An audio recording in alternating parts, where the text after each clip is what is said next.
अस्सलाम वालेकुम नाजरीन। आज का हमारा नॉवेल है ये रंग है मोहब्बत के। और ये लिखा है लारा मोमिन साहिबा ने। उफ, ये मुसीबत भी अभी ही आना थी। उसने कदरे झल्लाकर बड़बड़ाते हुए पैर से सैंडल खींच ली जो टूट चुकी थी। सब आज ही होना था। स्कूटी ने भी आज ही नखरे दिखाने थे और अब ये सैंडल। बड़बड़ाते हुए तवील सांस लेकर हाथ में पकड़ी हुई सैंडल को देखते हुए उसने कॉलेज के बैरूनी गेट तक नजर डाली थी। 2 मिनट तक पैदल रास्ता टूटी चप्पलें हाथ में लेकर उसे तय करना था और वो बिला झिझक तय कर लेती, मगर बढ़ते कदम उस वक्त रुक से गए जब पास से गुजरते स्टूडेंट्स की हेलो मैम, हाय मैम, अस्सलाम वालेकुम, नमस्ते मैम सदाएं कानों में पड़ने लगी। अजीब मुश्किल है यार, वो पास से गुजरते स्टूडेंट्स के सलामों के जवाब मुस्कुराकर इस बात में सर हिलाकर देती हुई कंफ्यूज हो गई कि गेट तक का फासला चप्पलें हाथ में लेकर कैसे तय करे। क्या किया जाए, मजबूरी है। लम्हा भर को कुछ सोचकर वो शाने झटक कर नंगे पैर ही आगे बढ़ गई, मगर चंद कदम ही चल सकी थी कि मैन पीछे से कोई तेज रफ्तार बाइक हॉर्न बजाती चली आई और कबल इसके कि वो कुछ समझती, बाइक सवार उसके हाथ से चप्पलें खींचकर ये जा वो जा हैं। वो पल भर को हैरान हुई, फिर सर झटक कर चल पड़ी। कौन था वो बदतमीज? शक्ल भी नजर नहीं आई। ये कोई तरीका है भला? सबात, 1 मिनट रुको प्लीज, पीछे से किसी ने पुकारा तो वो रुक गई। जी। वो रुककर मिसेज रावल को देखने लगी जो उसे पुकारने के बाद तेजी से चलती हुई उस तक आ गई थी। अच्छा हुआ जो तुम मिल गई। आज मुझे ड्रॉप कर दो प्लीज, घर जल्दी पहुंचना है। बस के इंतजार में देर हो जाएगी, वो कह रही थी। सॉरी मैम, आज मैं स्कूटी नहीं लाई हुई, वो बोली। ओह नो, मिसेज रावल का मूड ऑफ हुआ। घर जल्दी पहुंचना था, सोचा था कि तुमसे लिफ्ट ले लूंगी, अब तो रिक्शा ही लेनी पड़ेगी, वो कहती हुई उजलत से आगे बढ़ गई थी। कंजूस मक्खी चूस, बसों में ही घुसी फिरती है, मजाल है जो कभी सहूलत के लिए रिक्शा या टैक्सी कर ले। वो बड़बड़ा कर चल पड़ी थी। गेट से निकलकर पॉइंट की जानिब कदम बढ़ाए ही थे कि एकदम पास ही कोई बाइक आन रुकी तो वो उछलकर कई कदम पीछे हट गई। व्हाट नॉनसेंस, उसने कहते हुए खुशमगी नजरों से उसे घूरा था जो अब बाइक से उतर रहा था। हेलो, वो मुस्कुराता हुआ एन उसी के सामने खड़ा हुआ था। ये रहे आपके सैंडल्स, कहते हुए उसने हाथ में पकड़े थैली उसके कदमों में डाल दी थी। काफी बदतमीज हैं आप, वो उसे घूर कर बोली। यानी नेकी कर दरिया में डाल। उसके लबों पर हुनूस शोक सी मुस्कुराहट थी। मैंने तो मदद की आपकी और आप गर्म हो रही हैं। मैंने कहा था मदद करने के लिए, वो हुनूस चिड़ी हुई थी। जरूरी नहीं कि हर बात कही जाए, कुछ बातें समझने की भी होती है मिस। उसने रुक कर सवालिया अंदाज में उसे देखा कि वो अपना नाम बताएगी, मगर वो अनसुना किए जमीन पर पड़ी सैंडल पहनने लगी थी जो वो बनवा कर लाया था। बहरहाल शुक्रिया, कदरे रुखाई से कहकर वो आगे बढ़ गई। अरे अरे सुनिए तो, वो पीछे था। मैंने मदद की, आप कम से कम तारुफ दे दें अपना। किस तरह का तारुफ चाहिए? सैंडल उतारूं? उसने लब भेज कर उसे घूरा जो अपनी ब्राउन आंखों में बेतहाशा शोखिया समोए कह रहा था। सैंडल का तारुफ तो मैं ले चुका हूँ। बहुत खूबसूरत, बड़ी ही प्यारी है, थैंक्स जो ये टूटी और मैं आप तक पहुंचा। बड़ा ही शरीर अंदाज था उसका। ओ गॉड, उसे घूरती हुई वो आगे बढ़ गई और वो फिर उसके साथ ही चल पड़ा था, ये कहता हुआ कि मैं अतीब हूँ, अतीब अरमगान। फिर मैं क्या करूं? आपका भी कोई नाम होगा, मैं अजनबियों को अपना नाम नहीं बताती, वो बेरुखी से बोली। अरे अब हम अजनबी कहाँ रहे, वो कहने लगा। कब से बातें करते हुए साथ चल रहे हैं हम तो। माय फुट, वो पैर पटक कर खड़ी हो गई। आप मेरा पीछा छोड़ने का क्या लेंगे? जो चाहे दे दे आप। पीछा तो मैंने छोड़ने के लिए लिया नहीं है। वो शायद बहुत ढीठ था और वो कुछ कहने के बजाय तेजी से बस स्टैंड की तरफ दौड़ गई थी जहां बस आकर रुकी ही थी। अरे हेलो, बात सुने। वो झपट कर उसका हाथ गिरफ्त में ले चुका था और वो तेज रफ्तारी के सबब गिरते गिरते बची थी। संभल के उसने झट से थाम लिया था। कितने बदतमीज हैं आप, वो फूलते सांसों के दरमियान चीख पड़ी। हाथ छोड़े मेरा, मैं जिद्दी भी बहुत हूँ, तारुफ लिए बगैर तो मैं छोड़ूंगा नहीं। उसके लहजे में जिद नुमाया हुई थी जिसे महसूस करके वो कदरे नरम पड़ गई। प्लीज, मेरी बस मिस हो जाएगी, हो जाने दे, मैं पहुंचा दूंगा घर तक। वो कुछ असर वहां कुछ असर न था। नो थैंक्स, मैं सबात हूँ। जितनी तेजी से वो बोली थी उसी तेजी से उसका हाथ भी झटक कर बस की जानिब दौड़ भी गई थी। सबात, और उसका नाम जेरे लब दोहराते हुए अतीब अरमगान की निगाहों ने बाइक समेत बस का ताक़ुब किया था। आज बड़ी देर कर दी बेटा, सलाम करती हुई वो घर में दाखिल हुई तो अम्मी आगे वाले कमरे में ही मुंतजिर मिली। उसके सलाम का जवाब देती हुई पूछने लगी। अरे कुछ ना पूछे अम्मी, आज बहुत खराब दिन गुजरा, वो कहती हुई अपने कमरे की जानिब चल दी थी।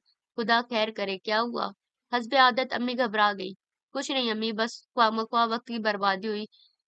अलमारी से अपने कपड़े लेकर वो बाथरूम में चली गई थी। ये लड़की भी मजाल है कि टिक कर कोई बात कर जाए। अम्मी बड़बड़ाकर किचन की तरफ चली गई थी। ये आप क्या करने लगी? वो उसके लिए खाना गरम कर रही थी जब वो आकर कहने लगी, खाना खाओगी ना? वही गरम कर रही हूँ। वो बोली, हाँ खाऊंगी, मगर खुद गरम करके। वो कहती हुई अम्मी के पास ही खड़ी हो गई थी। आप तो खुद ही थकी हुई हैं, फिर भी मेरे काम करने खड़ी हो जाती हैं। 1000 बार कहा है कि अपने काम हमें खुद करने दिया करें। करती तो हो बेटे, बहुत छोटी उम्र से करती आई हो तुम सब अपने काम अपने हाथों से। कभी कभार मैं कर देती हूँ तो क्या बुरा है? अम्मी उसकी मोहब्बत पर मुस्कुरा दी। फिर उसके लिए दस्तरखान बिछाने लगी। नानू और वो दोनों कहाँ हैं? खाने के बाद वो नानू और दोनों बहनों के बारे में पूछने लगी। अब्बा जी लाइब्रेरी गए हैं और सदफ शहर को पढ़ा रही है। बड़ी मगजमारी करना पड़ती है सदफ को शहर के पीछे। क्लासेस ज्वाइन करा देती हूँ। सैर को सदफ का वक्त बचेगा तो अपनी स्टडीज पर मुकम्मल तवज्जो दे सकेगी। चाय पीती हुई वो कहने लगी, मैं और सदफ तो काफी शार्प थी अपनी स्टडीज में। ये शहर पता नहीं क्यों इतनी डल है। अपने बाप पर चली गई है स्टडीज के मामले में। कहने के साथ ही अम्मी ने उसे भी देखा था, बाप के जिक्र पर जिसकी भवें तन गई थी। उन्हें तवक्को थी कि अभी नथने फुलाकर वो कुछ न कुछ बोलेगी जरूर, मगर वो चुपचाप चाय ही पीती रही। तो अम्मी ही पूछने लगी, तुमने बताया नहीं क्या हुआ? दिन क्यों खराब गुजरा? कॉलेज जा रही थी तो रास्ते में ये स्कूटी बंद पड़ गई। चाय का खाली कप रख कर वो कहने लगी, किसी हाल में स्टार्ट ही ना हुई। उसे घसीट कर गैरेज तक ले जाना पड़ा। वो तो शुक्र की गैरेज पास ही था। फिर वहीं से रिक्शा करके कॉलेज गई और जब वापस आने लगी तो सैंडल टूट गई। और फिर ना पूछे कि मेरा क्या हाल हुआ। कहते कहते कदरे चिड़चिड़ाहट समा गई थी उसके लहजे में। मैं सैंडल हाथ में लेकर चल पड़ी, ये सोचकर कि गेट के बाहर कुछ फासले पर मोची बैठता है, उससे बनवा लूंगी। बस चंद कदम ही बढ़ाए थे कि स्टूडेंट के ग्रुप पर ग्रुप सलाम करते हुए गुजरने लगे। तब एहसास हुआ कि मैं स्टूडेंट नहीं टीचर हूँ। और यूं अपने स्टूडेंट के सामने चप्पल हाथ में लेकर चलती हुई भला कैसी लगूंगी? सच्ची अम्मी एकदम कंफ्यूज हो गई थी मैं कि क्या करूं क्या ना करूं। कि तभी एक बदतमीज बाइक पता नहीं कहाँ से आकर मेरी चप्पलें हाथ से ले उड़ा। और जब मैं कॉलेज कैंपस से बाहर आई तो चप्पलें बनवा कर मुझे दे भी दिया। अजीब ढीठ और जिद्दी सा शख्स था, पीछे ही पड़ गया था कि नाम तो बताओ वरना पीछा नहीं छोड़ूंगा। फिर वो चुप हुई तो अम्मी पूछने लगी, फिर क्या अम्मी आपको हंसी आ रही है? उसने कहते कहते अम्मी को देखा तो उनके लबों पे दबी दबी सी मुस्कुराहट देखकर चीख सी पड़ी।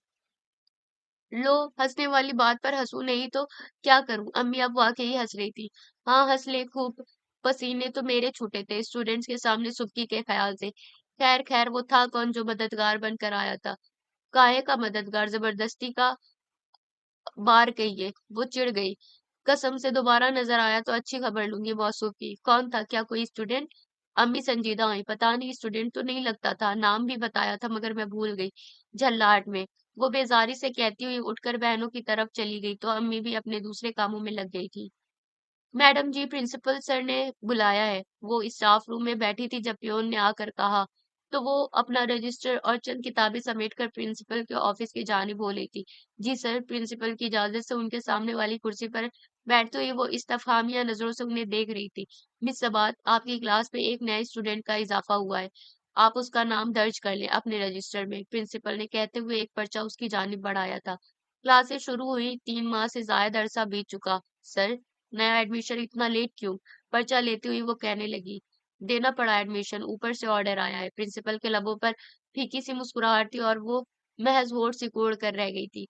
दीगर असातिज़ा को मैं हिदायत दे चुका हूँ, आप ही रह गई थी, अब आप भी नोट कर लें उसका नाम। प्रिंसिपल बोले थे। Okay sir. वो सर हिलाकर रजिस्टर खोलने लगी। फिर पर्चे पर लिखा नाम पढ़ा तो जहन में धमाका सा हुआ। अतीब अरमगान वास्ती। पढ़ते हुए उसकी भवें तन गई थी। ये एडमिशन आज ही किया गया है सर? वो पूछ रही थी। नहीं, कल। कल तो मेरी क्लास में कोई नया स्टूडेंट नहीं था सर। कल आपकी क्लास में ऑफ हो जाने के बाद ये साहब हाजिर हुए थे। एक तो एडमिशन लेट, उस पर हाजिरी भी लेट। वो कदरे चिड़ी और प्रिंसिपल महज मुस्कुरा कर रह गए। कल एडमिशन हुआ है, ये कहीं वही बदतमीज तो नहीं? यही नाम तो बताया था शायद उसने। सोचते हुए प्रिंसिपल के ऑफिस से निकलकर उसने लाइब्रेरी का रुख किया था जब कॉरिडोर का मोड़ मुड़ते हुए कोई उससे टकराते टकराते बचा था।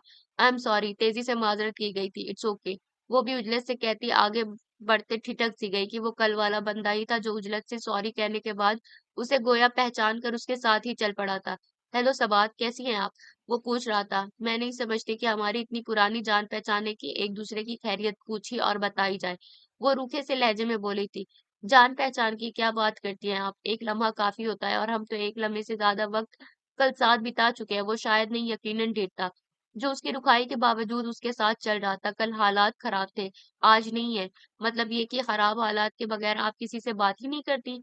वो शोखी से बोला। What nonsense! वो चिढ़ गई। मगर मैं तो हालात के खराब होने का इंतजार नहीं कर सकता ना। वो उसकी चिड़चिड़ाहट की परवाह किए बगैर कह रहा था। मैं आपसे दोस्ती करना चाहता हूँ, अ, बिना हालात की खराबी के, मगर मैं नहीं चाहती, दैट्स ऑल। वो कहकर तेजी से सीढ़ियां उतरती चली गई थी। फिर मिलेंगे, फिलहाल तो मेरी क्लास है, वो पीछे से बोला था। My foot! वो बड़बड़ाती हुई लाइब्रेरी में दाखिल हो गई थी। वहां बैठकर थोड़ी देर मुतालिया करने के बाद उसने रिस्ट वॉच पर नजर डाली और क्लास का रुख किया था कि उसका लेक्चर शुरू होने में चंद मिनट ही बाकी रह गए थे। क्लास में दाखिल होने के बाद वो हसबे साबिक रोल कॉल ले रही थी जब आखिरी नंबर पर प्रेजेंट मैम की आवाज पर उसने जरा की जरा नजरें उठाई थी और लब भींच कर रह गई। ठीक है, वो वही था जिसने कल और आज भी जबरदस्ती उसकी राह रोकी थी। तो आप है मिस्टर लेट एडमिशन? पेन रखकर वो सीधी खड़ी हो गई थी। यस मैम, कल ही एडमिशन लिया है। वो भी अपनी जगह पर खड़ा था। हस्बे आदत जबरदस्ती वो बेसाख्तगी से कहते कहते एकदम लब भींच कर रुक गई थी कि क्लास में मौजूद दीगर तलबा का ख्याल आ गया था। वरना तो दिल चाहा था कि अतीब अरमगान को खूब ही खरी खरी सुना डाले। मैम, कुछ कह रही थी आप? उसके लबों पर वही शोक सी मुस्कुराहट थी। बैठ जाए आप। वो रुखाई से कहकर ब्लैक बोर्ड की जानिब घूम गई थी। फिर लेक्चर के दौरान बारहा उसकी नजरें अतीब अरमगान पर पड़ी और हर बार उसने बड़ी महवियत से उसे अपनी ही जानिब तकता पाया था। डफर स्टूडेंट तो लगता ही नहीं है कहीं से। पता नहीं इतनी उम्र कहाँ गुजार के अब आया है पढ़ने, वो भी ऊपर से ऑर्डर लेकर। लेक्चर ऑफ होने पर अपनी किताबें वगैरह समेटते हुए वो सोच रही थी। सबात, जरा बात सुने। वो कॉरिडोर में था जब पीछे से पुकार कर वो उसके साथ चलने लगा था। वॉट! वो चिढ़ कर रुक गई। मेरे स्टूडेंट मुझे सबात मैम या सिर्फ मैम कहते हैं, उसने जताना जरूरी समझा।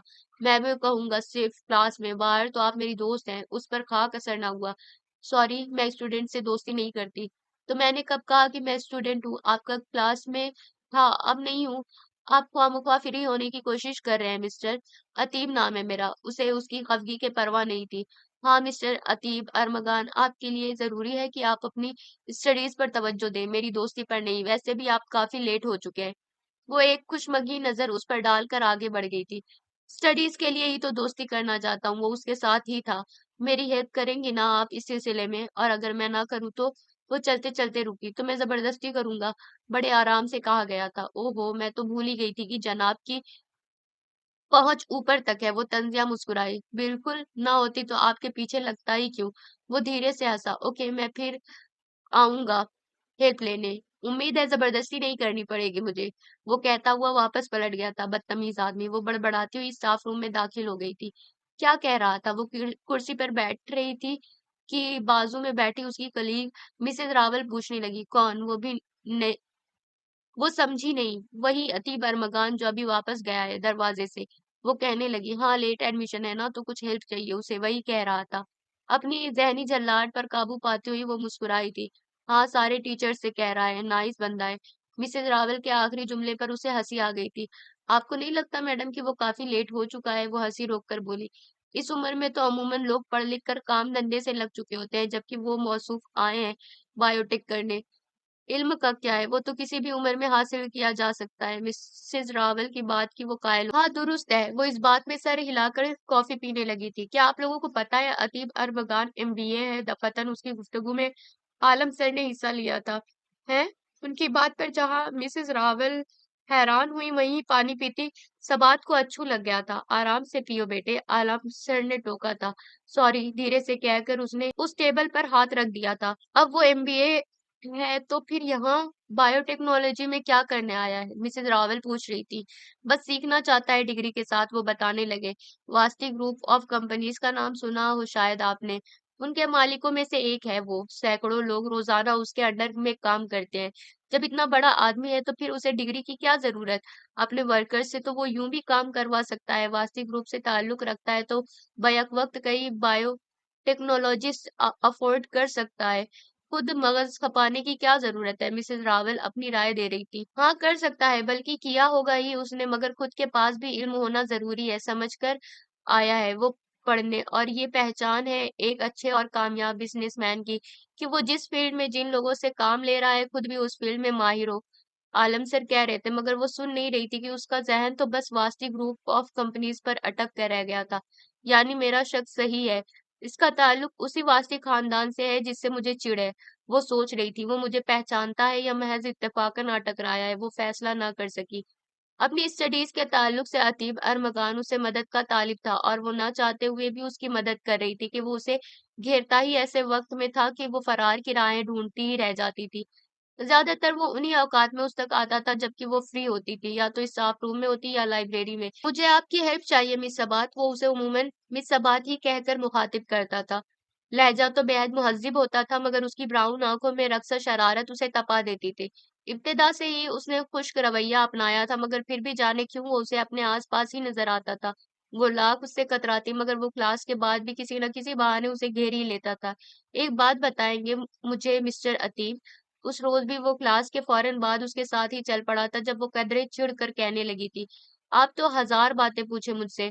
उसकी वही शोख मुस्कुराहट और ब्राउन आँखों की शरीर चमक, जिससे पहलू तय करते-करते वो चिड़चिड़ाहट की इंतहाई हदों को छू जाती थी। "आपके और भी टीचर्स हैं, उनसे क्यों नहीं हेल्प लेते आप? मेरा ही पीछा क्यों ले लेते हैं?" वो तना-तना चेहरा लिए उसे घूर रही थी। "बात सिर्फ़ इतनी है कि बाकी टीचर्स की बातें मुझे क्लास में ही समझ आ जाती हैं। आपकी नहीं समझ में आती, इसलिए पीछा लेना पड़ता है आपका।" वो बज़ाहिर संजीदगी से कह रहा था, मगर आँखों में शरारत नाच रही थी। "समझ में नहीं आती, आप समझना ही नहीं चाहते।" वो खूब ही तपी। "समझना तो चाहता हूँ, मगर आप बहुत डिस्टर्ब करती हैं मुझे।" वही शरीर मुस्कुराहट। "व्हाट?" वो उछल पड़ी। "जी हाँ, बेहद डिस्टर्ब करती हैं आप मुझे। मैं तो बस आपको देखता ही रह जाता हूँ, और आप पढ़ा कर निकल जाती हैं। मेरी तो समझ में ही नहीं आता कि आपने पढ़ाया क्या?" बड़े आराम से कहता हुआ वो धड़ल्ले से उसके दर्रे दिल पर दस्तक दे रहा था। "क्लास तो क्लास, मुझे तो मेरे घर में भी आप ही आप नज़र आती हैं, और जब मैं" "shut up! Just shut up!" आवाज़ दबाए रखने की सही में उसकी साँसें फूल गईं। "आपको शर्म नहीं आती अपने टीचर से इस तरह की बात करते हुए? कोई गलत बात तो की नहीं मैंने।" वो सुकून से कहने लगा, "ये तो महज़ इत्तेफ़ाक है कि आप मेरी टीचर हैं, और मिस सबात, ये तो किसी किताब में नहीं लिखा कि अपनी टीचर से मोहब्बत ना करो, उसे ना चाहो। लिखा होता तब भी मैं आपको ही चाहता। और अब आप मुझे अपना एड्रेस बताएँ, मैं अपने वालिदैन को आपके घर भेजना चाहता हूँ।" इतना खुला इज़हार, इतना फ़ैसलाकुन अंदाज़, वो तो कितनी ही देर गुम सी खड़ी उसे देखती रह गई थी। "आप जानते हैं कि मैं कौन हूँ?" कितने ही लम्हों की खामोशी के बाद वो बोली थी। "हाँ, आप वो हैं जिसे मैं अपनी ज़िंदगी में शामिल करना चाहता हूँ।" उसका जवाब फ़ौरन मिला था। "नहीं मिस्टर अतीम, मैं वो हूँ जिसकी माँ और बहनों को अनचाहा जानकर वास्ती ख़ानदान से बेदख़ल कर दिया गया। सुना आपने?" वो बेहद सर्द से लहजे में मुख़ातिब हुई थी। "मैं उस शख़्स की बेटी हूँ जिसने दावे तो बहुत किए थे मेरी माँ से अपनी चाहत के, मगर बीच राहों में छोड़ गया। वो मेरी माँ को तने-तनहा ज़िंदगी की सख्तियाँ झेलने के लिए। मैं हूँ सबात हसन वास्ती। सुना आपने? हालाँकि मुझे इस पहचान की ज़रूरत नहीं है, लेकिन दुनियादारी की खातिर अपने नाम के साथ बाप का नाम लिखती हूँ। अब जान गए हैं मुझे, तो अब कहिए कि मैं वो हूँ जिसे आप अपनी ज़िंदगी में शामिल करना चाहते हैं।" वो खामोश होकर आगे बढ़ गई थी, और वो जो हैरतों की ज़द पर था, एकदम ही चौका, फिर बढ़कर उसकी राह रोक ली थी। "हाँ, वो आप ही हैं जिसे मैं अपनी ज़िंदगी में शामिल करना चाहता हूँ।" वो उसके सामने खड़ा कह रहा था।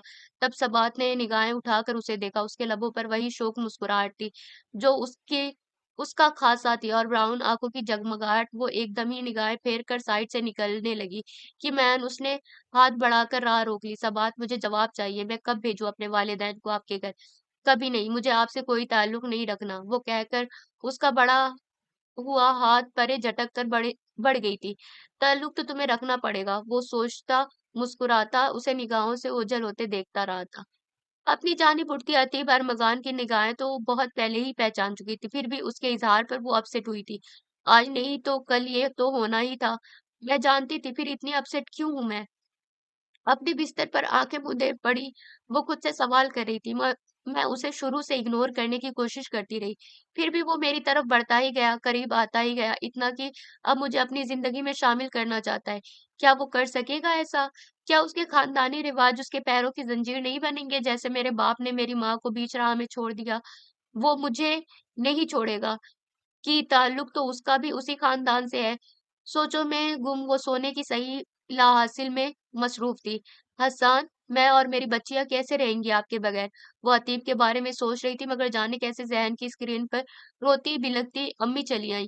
ये घर मैंने तुम्हारे नाम कर दिया है मरियम, अकाउंट फुल कर दिया है, हर माह खर्च भी दूँगा। मिलता रहूँगा तुमसे और बच्चियों से, बस इससे ज़्यादा और कुछ नहीं कर सकता मैं। हस्सान वास्ती को कहते सुना था उसने। हस्सान मुझे कुछ नहीं चाहिए तुम्हारे सिवा। अम्मी बेतहाशा रो रही थी। मरियम तुम बात को समझो, मैं अपने वालिदैन को नहीं छोड़ सकता और ना ही तुम्हें, इसलिए ये दरमियान की राह चुनी है। प्लीज मेरा साथ दो मरियम, जैसे अब तक देती आई हो। तुम ही नहीं मरियम, मैं भी बेहद तकलीफ में हूँ। नहीं अब्बू जी, तकलीफ में सिर्फ मेरी माँ थी, आप नहीं। ढेरों आंसू उसकी आंखों में आए थे। मेरी माँ तो आपकी मुंतजिर ही रह गई। आप चले गए झूठे दिलासे देकर, मेरी माँ को भूल गए, अपनी बच्चियों को भूल गए। याद रहा आपको तो सिर्फ अपना खानदान, अमीर कबीर खानदान। नम आंखें पोंछ कर वो उठ बैठी तो देखा अम्मी अपने बिस्तर पर नहीं थी। कहाँ चली गईं? वो सोचती हुई बिस्तर से उठी, कमरे से निकलकर बरामदे तक चली आई तो अम्मी को वहीं सीढ़ियों पर बैठा पाया। वो चंद लम्हों तक खड़ी उन्हें देखती रही, फिर खामोशी से वापस पलट गई थी। अपनी माँ की बेख्वाब रातों के लिए, उनकी तन्हाइयों के लिए मैं आपको कभी माफ नहीं करूंगी अब्बू जी। अपने बिस्तर पर दोबारा लेटते हुए गुज़श्ता कई बार का खुद से किया गया अहद वो दोहरा रही थी। वो महज़ 8 साल की थी जब अब्बूजी उसे उसकी माँ और बहनों को छोड़कर अपने खानदान में वापस चले गए थे और अम्मी उन तीनों को लेकर नानू के घर आ गई थी। सदफ और सहर तो काफ़ी छोटी और नासमझ थी जबकि वो काफ़ी समझदार थी। बहुत सी बातें वो आज खुद समझ गई थी और जो ना समझ सकी थी वो बढ़ती उम्र और शऊर ने समझा दिया था। अब्बूजी ने अपनी खानदानी रिवायत के खिलाफ जाकर अपनी ज़ात बिरादरी से बाहर की लड़की से शादी कर ली थी और नतीजतन वालिदैन ने उन्हें घर से बाहर कर दिया था। उनसे हर ताल्लुक कतई कर लिया था, फिर भी वो अम्मी के साथ बहुत खुश थे और यक के बाद दीगरे सबात, सदफ और सहर भी उनकी ज़िंदगी में आ गई, मज़ीद खुशियाँ बिखेरने। मगर ये खुशियाँ ज़्यादा पायदार साबित ना हो सकी कि अपने वालिदैन की अलालत की खबर पाकर अब्बू जी अपनी शादी के बाद पहली बार वास्ती हाउस गए थे। फिर अक्सर वो वास्ती हाउस जाने लगे और फिर एक दिन वो आया जब अब्बू जी उन्हें छोड़कर हमेशा के लिए वास्ती हाउस लौट गए थे। इब्तिदा में तो वो उनसे मिलने आते रहते, फिर उनकी आमद का वक़्फ़ा बढ़ने लगा।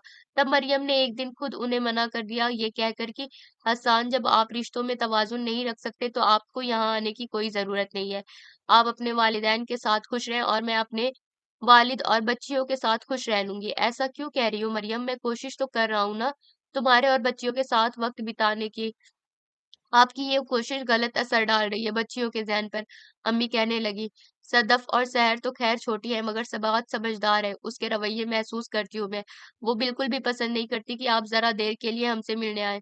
आप बाप हैं उसके, मगर आपकी आमद की इत्तला वो मुझे यूँ देती है कि हमें मेहमान आए हैं। वो आपसे मिलती भी नहीं है, अपने कमरे में बंद रहती है और जब आप चले जाते हैं तो मुझसे इस्तफ़सार करती है कि अम्मी, मेहमान कब गए? उसके रवैये देखकर सदफ और सहर भी सवाल करने लगी है मुझसे कि आप हमारे साथ क्यों नहीं रहते? और मैं उन्हें क्या जवाब दूँ? हसन, क्या ये कहूँ कि आपने महज़ दावे और वादे किए, वो भी झूठे? या ये कहूँ कि मुझे चाह कर अपना तो लिया आपने, मगर मेरी खातिर ना अपने वालिदैन छोड़ सके, ना खानदानी वक़ार और रुतबा। मैंने सब छोड़ दिया था मरियम, ये मत भूलो तुम। हाँ, वक़्ती तौर पर छोड़ा था आपने। मरियम ने तवील साँस ली थी। और मैं बिल्कुल खुश नहीं थी, आपको आपके अपनों से दूर करके। मैं तो चाहती थी हसन कि आप सबके साथ रहें, आपके घर वाले मुझे अपनाएँ, मगर हमारी शादी के 10 बरसों बाद भी आपके वालिदैन ने मुझे कबूल नहीं किया। आपकी वापसी तो उन लोगों ने कबूल कर ली कि बहरहाल आप उनके बेटे हैं, मगर उन्होंने आज तक मुझे नहीं अपनाया, ना ही मेरी बच्चियों से मिलने की ख्वाहिश की। इसलिए एहसान, मैं अपनी बच्चियों को आपसे भी दूर रखना चाहती हूँ। आप चले जाएँ प्लीज़। मरियम, वो मेरी भी बच्चियाँ हैं और तुम इस तरह उन्हें मुझसे दूर नहीं कर सकती हो। वो आपसे दूर हो चुकी हैं हसन, और ये दूरी मैं बेहतर समझती हूँ, उस नफ़रत से जो आपके लिए उनके ज़हनों में जगह बनाने लगी है, और मैं इस नफ़रत को मज़ीद बढ़ने और पुख्ता होने देना नहीं चाहती। हसन की बहरहाल वो आपकी बेटियाँ हैं और मैं भी नहीं चाहूँगी कि आपसे नफ़रत करें। आप चले जाएँ हसन, आपके बगैर जीना मैंने सीख लिया है। मरियम कहती हुई अंदरूनी कमरे की जानिब चली गई थी और हसन वास्ती चुपचाप वापस पलट गए थे। और फिर एक दिन उसने अम्मी को नानू के गले लगकर बेतहाशा रोते देखा था और नानू की बातों से उसने अख्ज़ किया था कि अब्बूजी ने दूसरी शादी कर ली थी। ये तो होना ही था बेटे, तुम्हें उसे यहाँ आने से रोकना नहीं चाहिए था। नानू धीरे-धीरे अम्मी को समझा रहे थे। मैं नहीं रोकती अब्बा जी, अगर सबात के रवैये ना महसूस करती। अम्मी रोते हुए बोली थी, वो ज़बान से कुछ नहीं कहती मगर उसके रवैये नागवारी का इज़हार करते हैं। बाप की आमद पर उसके ज़िक्र पर उसके नागवार तअस्सुरात बारहा देखे हैं मैंने।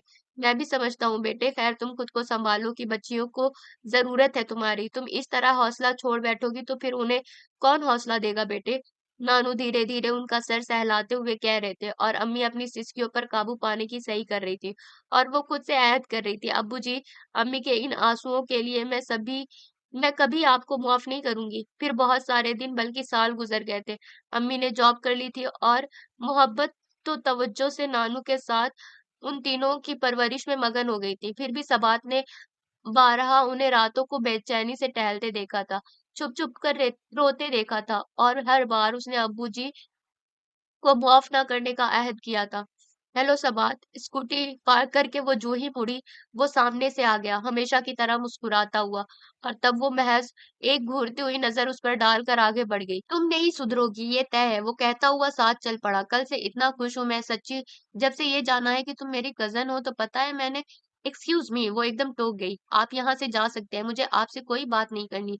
और आइंदा इतनी बेतकल्लुफी से मुझे मुखातिब ना करे तो बेहतर होगा, समझ गए। जरूरत तुम्हें समझने की है सबात, मुझे नहीं। उस पर खाक असर होना था उसकी खफी का। मेरे मजाज में शोखी जरूर है सबात, लेकिन मैं हर बात मजाक में उड़ाने का आदी नहीं हूँ। मैंने बेहद संजीदगी और खुलूस दिल से तुम्हें प्रपोज किया है और मैंने भी उतनी ही संजीदगी से आपका प्रपोजल रद्द किया है। इसलिए बेहतर यही है कि आप अपना रास्ता लें और मुझे मेरा रास्ते पर चलने दें। वो रुखाई से कहती हुई स्टाफ रूम की जानिब घूम गई थी। इनकार की वजह जानना चाहूंगा मैं। वो राह में हायल था। मैं बताना जरूरी नहीं समझती, तुम्हें बताना होगा। उसका जिद्दीपन नुमाया हुआ। जाकर उनसे पूछो जिन्होंने आज तक मेरी माँ को नहीं अपनाया और उससे मेरा बाप भी छीन ले गए, जिसने उसे अपनाया था। सुना तुमने? अति बर्मगान जाकर पूछो उनसे कि वो उस औरत की बेटी को अपने खानदान में शामिल करेंगे जिससे वो अपना बेटा छीन ले गए। गुस्से की शिद्दत में वो सारे तकल्लुफ वालाए ताक रख चुकी थी। ना सिर्फ उसे तुमसे मुखातिब किया था बल्कि आवाज भी ऊंची हो गई थी, इतनी कि आसपास से गुजरते स्टूडेंट ठिठक गए थे। सबात प्लीज, वो एकदम ही उसका हाथ थामकर राहदारी के किनारे तक खींच ले गया था। प्लीज कूल डाउन, ठंडे दिमाग से भी बात कर सकती हो तुम, वो दबी दबी आवाज में बोला। तब उसे एहसास हुआ कि वो कुछ ज्यादा ही आउट ऑफ कंट्रोल हो रही है। सॉरी, एकदम ही कहते हुए उसकी गिरफ्त से हाथ खींच लिया था। वेलकम, वैसे अच्छा लगा तुम्हारे मुंह से अपने बारे में तुम सुनकर। उसके लबों की शोक मुस्कुराहट, आंखों से झलकती शरारत, वो महज लब बेचकर उसे घूरे गई। वो दिन बहुत जल्द आएगा जब इन खुशमगी निगाहों में मेरी चाहत होगी, शोक सी सरगोशी थी। वो दिन कभी नहीं आएगा, वो उसे घूरती हुई आगे बढ़ गई थी। आएगा और बहुत जल्द, पीछे से वो कहता हुआ पलट गया था। उफ खुदा, अभी 2 साल तक मजीद झेलना होगा मुझे इसे। स्टाफ रूम में वो हाथों में सर दिए बैठी सोच रही थी, शुक्र है आज फर्स्ट ईयर में मेरा कोई लेक्चर नहीं है, कम से कम एक दिन तो सुकून से गुजरे। लेकिन नहीं, सुकून कहाँ, लेक्चर ना हो तो राह में घेर लेता है वो मुझे। खैर इतना भी काफी है कि आज मुसलसल 45 मिनट तक उसकी निगाहों की जद में तो नहीं रहना पड़ेगा। ये सोचकर वो कदरे पुरसुकून ही अपनी क्लासेस का रुक कर चुकी थी और उसी इत्मीनान और सुकून से सारी क्लासेस ली भी। मगर उस वक्त सारा सुकून गायब हो गया जबकि वापसी में वो फिर उसके साथ था। चलो तुम्हें ड्रॉप कर दूं, वो साथ चलते हुए कह रहा था। नो थैंक्स, मेरी सवारी है मेरे पास, वो रुखाई से बोली। ठीक, तो फिर तुम मुझे ड्रॉप कर दो, वो बड़े मजे से बोला। आपको मेरी कोई बात समझ में क्यों नहीं आती? वो चिढ़कर चलते चलते रुक गई। तुम्हें समझ में आती है मेरी बातें? वो भी रुका। नहीं ना, तो फिर मैं कैसे समझू तुम्हारी बातें? आप मेरा पीछा छोड़ने का क्या लेंगे? वो उसे घूरे गई। तो मैं ही लूंगा, बहुत बर्जस्ता अंदाज था उसका। साथ चलो मेरे, तो मुझे पीछा लेने की जरूरत ही ना पड़े। मैं कभी नहीं चल सकती आपके साथ, वो दो टूक अंदाज था उसका। ठीक, तो मैं भी कभी नहीं छोड़ सकता तुम्हारा पीछा। मैं आपसे कह चुकी हूँ, आप अपनी राह चलें और मुझे मेरी चलने दें। राहें एक हैं हमारी, फिर अलग अलग चलने का मतलब राहें जुदा है हमारी, समझ लें आप। वो कहकर पर्स से स्कूटी की चाबी निकाल कर आगे बढ़ गई। तुम्हें मेरे साथ चलना है, समझी तुम? उसने कहते हुए उसके हाथ से चाबी छीन कर अपनी जेब में रख ली थी। सीधी तरह से चलो मेरे साथ, वरना मैं जबरदस्ती करूंगा। अब भी आप वही कर रहे हैं। उसे ताव तो बहुत आया मगर जब्त कर गई कि उसकी जेब में हाथ डालकर अपनी स्कूटी की चाबी निकालने से तो रही। ये जबरदस्ती नहीं, रिक्वेस्ट है। जबरदस्ती तो वो होगी जब मैं उठाकर तुम्हें अपनी बाइक पर बिठा दूंगा। वो बड़े आराम से कहने के साथ ही उसे इस अंदाज में झुका गोया उसे उठा ही लेगा। What rubbish! वो उछल कर कई कदम पीछे हट गई तो वो हंसता हुआ कहने लगा, चलोगी सीधे तरीके से या उल्टा तरीका अपनाऊं? मैं देख लूंगी तुम्हें, वो धमकी ही दे सकती थी। जरूर देखना। वैसे जब ताव में आकर मुझे तुम कहती हो ना तो और भी अच्छी लगती हो। दबी दबी मुस्कुराहट लिए वो अपनी बाइक स्टार्ट कर चुका था। अब बैठोगी या मैं ही जहमत करूं बैठाने की? वो उसे घूरती खड़ी ही रही तो वो बोला, मैं नहीं जाऊंगी तुम्हारे साथ। चलो बैठो अच्छे बच्चों की तरह, वरना मैं सचमुच उठा लूंगा तुम्हें, फिर तमाशा बने या कुछ और, आई डोंट केयर। बहुत संजीदगी थी उसके अंदाज में। तमाशा बन चुका है, मजीद क्या बनाएंगे आप? वो चिढ़कर चिल्लाई। अपने कुलीग्स और स्टूडेंट की चमगोइयां अब भी पहुंच रही हैं मेरी समातों और बसारतों तक। चमगोइयों का मौका तुम दे रही हो उन्हें। क्या क्यों नहीं देती हो कि तुम मेरी कजन हो और मैं तुम्हें चाहता हूँ। आप मेरे कुछ नहीं है, समझे आप? वो फिर चिल्लाई थी। मैं तुम्हारा सब कुछ हूँ, ये तुम समझ लो। चलो आओ, ये अब बैठ भी जाओ, कहकर वो बाइक से उतरने लगा था। मैं नहीं जाऊंगी आपके साथ, आप मुझे मेरी स्कूटी की चाबी दें। वो बिदक कर पीछे हट गई थी। मैं दे दूंगा, आज चलो मेरे साथ, मुझे तुम्हारा घर देखना है। उसके हठधर्मी पर अब वो कदरे नरम पड़ा था। मैंने कहा ना मुझे आपसे कोई रिश्ता नहीं जोड़ना। क्यों, मगर क्या बुराई है मुझ में? वो एक बार फिर उसके सामने खड़ा था। मुझे नहीं पता, मैंने कभी गौर नहीं किया आपकी अच्छाई और बुराई पर। तो अब करो ना, वो संजीदगी से कह रहा था। सबात, मैं फ्लर्ट नहीं कर रहा, दिल की तमाम तर सच्चाइयों समेत तुम्हारा साथ चाहता हूँ, उम्र भर के लिए। उम्र भर के लिए या बीच राह में छोड़ जाने के लिए? वो तल्ख हुई। सबात, ये जरूरी नहीं कि वालिदैन के दबाव में आकर चचा जान ने जो किया वही मैं भी करूं। मेरे वालिदैन को कोई एतराज नहीं है, मगर मुझे है। तुम्हारे एतराज की तो ऐसी की तैसी। वो ज्यादा देर तक जब्त ना कर सका, चिढ़ ही गया। चलो बैठो सीधी तरह से, आखिरी बार कह रहा हूं, वरना मैं सचमुच जबरदस्ती कर दूंगा। कहते कहते बाजू से थाम कर वो उसे बाइक तक खींच ले गया था। बैठो सबात, जिद पर अड़े रहे तो यहीं खड़े रहेंगे। तुम्हारा अपना नहीं, लेकिन मैं अपनी जिदें मनवा कर रहता हूँ हर हाल में। तुम्हारा पता नहीं, लेकिन मैं अपनी जिद्दें मनवा कर रहता हूँ हर हाल में। बड़ी ही जिद्दी सी संजीदगी थी उसके लबो लहजे में। तब वो तमील सांस लेकर उसकी बाइक की पिछली सीट पर बैठ गई। थैंक्स, मुस्कुराते हुए बाइक स्टार्ट करके वो रोड पर डाल चुका था। वैसे ये एक बात बहुत अच्छी है तुम्हें कि जिद पर अड़ती हो मगर फिर छोड़ भी देती हो जल्दी। वो कह रहा था। आपकी तरह मुझे जबरन किसी के सर पर सवार रहना पसंद नहीं है।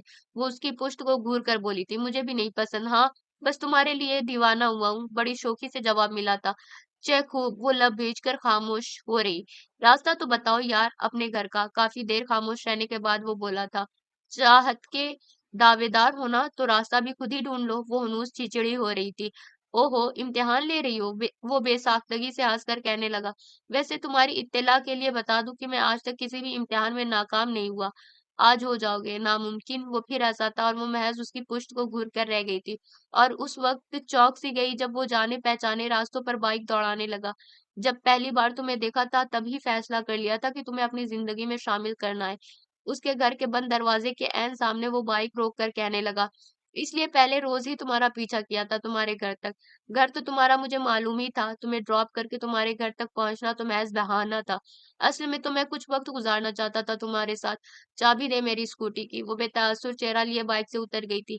रहने दो, मैं शाम तक स्कूटी किसी से भिजवा दूंगा, कोई जरूरत नहीं है, चाबी दें आप। मैं भिजवा दूंगा, तुम जाओ अंदर। वो कहता हुआ दोबारा बाइक स्टार्ट करने लगा था। और हाँ, अपने मम्मी पापा को मैं जल्द ही भेजूंगा। फिलहाल वो हज करने गए हैं, अगले हफ्ते वापसी है उनकी।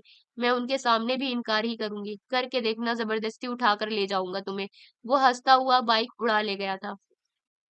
शहर भी एमबीबीएस करने की बात कर रही है, अम्मी नानू से कह रही थी। सदफ तक तो ठीक था अब्बा जी कि उसके मार्क्स बेहतरीन थे और उसे एमबीबीएस में एडमिशन आसानी मिल गया था। हमें सिर्फ फीस के अखराजात उठाने पड़ते हैं, लेकिन शहर इतनी ज़हीन नहीं है कि इंटर में सदफ की तरह बेहतरीन मार्क्स ले आए। उसका एडमिशन तो डोनेशन के बगैर होगा नहीं, और मैं चाह कर भी उसे मना नहीं कर सकती कि बुरा होगा बच्ची का। मना करने की क्या जरूरत है बेटा, नानू कहने लगे। जिस तरह सदफ की तालीमी अखराजात हम अल्लाह के करम से पूरे करें, उसी तरह शहर के लिए भी कर लेंगे कुछ ना कुछ। और अब तो खैर है, अपनी सबात भी जॉब पर है, तुम इस कद्र परेशान क्यों होती हो? नहीं अब्बा जी, अम्मी नफी में सर हिलाकर बोली। सबात का एक पैसा भी मैं खर्च करना नहीं चाहती, सब उसी के लिए रखना चाहती हूँ ताकि मुस्तकबिल में कभी भी उसे मुआशी परेशानी ना हो। आपकी पेंशन से हमारे घरेलू अखराजात पूरे हो जाते हैं। मेरी तनख्वाह तो बस इसी के लिए रखना चाहती हूँ। अब्बा जी, मैं एक बार शहर से बात ज़रूर करूँगी, समझाऊँगी कि उसे। वो मान गई तो ठीक, वरना हसन से कहूँगी कि वो उसके तालीमी अखराजात अपनी ज़िम्मे ले। यूँ भी उन्होंने चंद माह से ज़्यादा माहाना खर्च हमें दिया नहीं। यहाँ आना बंद किया तो अखराजात भी देने बंद कर दिया, और उनका दिया हुआ मकान जो मेरे नाम था, उसके कागज़ात भी बहुत पहले मैं उन्हें वापस कर चुकी हूँ। बैंक में जॉइंट अकाउंट था, उससे भी दस्तबरदार हो चुकी हूँ। उनके चले जाने पर उनका दिया हुआ सब माल वापस कर दिया था मैंने। संभाल रखा होता तो आज बच्चियों के काम आता, मगर खैर, अब अपनी बच्चियों के लिए मैं उनसे तकाजा ज़रूर करूँगी। कोई ज़रूरत नहीं है किसी से तकाजा करने की। वो जो देर से खड़ी अम्मी और नानू की बातें सुन रही थी, एकदम ही कहती हुई उनके पीछे से आकर सामने खड़ी हो गई थी। अपनी बेटी की तनख्वाह आप इस्तेमाल नहीं करेंगी और उस आदमी के आगे हाथ फैलाएँगी जिसे हमारे और आपकी बिल्कुल परवाह नहीं है। उन्हें परवाह है बेटे, तुम ये मत सोचो कि वो गाफिल है हमसे। अम्मी धीमे से लहजे में बोली। परवाह होती तो वो हमें छोड़कर जाते ही नहीं। वो जारे हो चुकी थी और किस बिना पर आप कह रही हैं कि वो हमसे गाफिल नहीं है। बीच राह में आपको छोड़कर अपना रास्ता बदल गए। कब पलट कर आए हमारी खबरगिरी करने। गाफिल नहीं है, वो आते थे सबात, मैंने ही मना कर दिया था। हाँ, और वो मान गए, बहुत चाहते थे ना आपको, इसीलिए मान गए। छोड़ दिया था ना आपको जिंदगी की सख्तियां झेलने के लिए। खैर, मुझे उनके या आपके रवैयों से बहस नहीं करनी। कहना सिर्फ इतना है कि मेरे या मेरी बहनों के अखराजात के लिए आप उस शख्स से तकाजा हरगिज नहीं करेंगी। सबात बेटा, तुम। अम्मी ने कहना चाहा मगर नानू ने रोक दिया। मरियम, सबात ठीक कह रही है। वो कह रहे थे, अल्लाह का दिया बहुत है हमारे पास, तुम्हें उस शख्स से तकाजा करने की जरूरत नहीं जिसे तुमने खुद अपनी जिंदगी से दूर कर दिया। मुझे करना पड़ा, ना करती तो वो खुद ही चला जाता। अम्मी का लहजा बेहद धीमा था। मैं महसूस कर गई थी उसे मुझसे और बच्चियों से पहले ही मोहब्बत ना रही थी। वो बेजार रहने लगा था, घड़ी दो घड़ी को मारे बांधे यूं आता गोया अपना फर्ज निभाकर एहसान कर रहा हो। फिर भी उससे तकाजा करने चली थी आप, वो तड़क कर बोली तो अम्मी यूं चौंकी गोया लम्हा भर को उसकी मौजूदगी भूल गई थी। सब बात, तुम जाओ बेटे, अपना काम देखो, फजूलियात में ना पड़ो। वो थकी थकी सी बोली थी। मेरी बेचारी सी माँ। उसे बेहद रहम आया उन पर, जब भी तो उन्हें खुद से लगाती हुई उनके पास ही बैठ गई थी। और नानू धीरे से हंस दिए कि जानते थे अब वो अपनी बातों से उन्हें मिनटों में उदासियों से खींच लाएगी खुशियों की जानिब। सुनो, मम्मी पापा वापस आ चुके हैं। उस रोज वो कॉलेज आई तो वो कहने लगा, जबकि वो अनसुना किए प्रिंसिपल के ऑफिस की तरफ बढ़ गई थी। एक तो ये तुम्हारा तजाहिल तजाहिल आरफाना जान लेकर छोड़ेगा मेरी। वो शौकी से कहता हुआ साथ ही था। ये मम्मी ने भेजा है तुम्हारे लिए। कहते हुए शॉपर खोल कर उसकी तरफ बढ़ाया तो सबात ने देखा खजूरों का पैकेट, जमजम की बोतल, जाय नमाज और तस्बीह के दाने नजर आए। थैंक्स, वो इनकार ना कर सकी, धीरे से कहकर शॉपर ले लिया था। वैसे वो बड़े चालू, शॉपर खोल कर आगे किया ताकि मैं इनकार ही ना कर सकूं। आखिरी जुमला उसने सिर्फ सोचा था, बोली नहीं थी। और आज शाम को मम्मी पापा आएंगे तुम्हारे घर, तैयार रहना और अम्मी से भी कह देना। वो मजीद कह रहा था, मैं इनकार कर चुकी हूँ, फिर क्यों अपने वालिदैन को जहमत दे रहे हैं आप। उसका लहजा रूखा हो गया। तुम लाख इनकार करो मगर तुम हो मेरी ही। उसकी ब्राउन आंखों में बला का एतमाद देखकर वो चिढ़ी तो गई थी। खुश फहमी। यकीन कहो, वो धीरे से हंस दिया। ओके, फिर मिलते हैं। फिलहाल मेरी क्लास है। तुम अपनी अम्मी को जरूर बता देना। वो कहता हुआ चला गया था। अम्मी ने भी इनकार ही करना है। बताने की जरूरत नहीं है, उसे यकीन था अम्मी इनकार ही करेंगी, इसलिए घर आकर भी उसने उन्हें अतीब के बारे में कुछ बताना जरूरी ना समझा। हस्बे मामूल जोहर की नमाज अदा करके खाना खाया, नानू और बहनों से थोड़ी गपशप की और फिर सो गई। जब सोकर उठी तो अम्मी, नानू और दोनों बहनें उसे मामूल से ज्यादा खुश नजर आए। वो सब साथ बैठे जाने क्या बातें करते हुए हंस रहे थे, मुस्कुरा रहे थे। अम्मी के चेहरे की चमक दीदनी थी।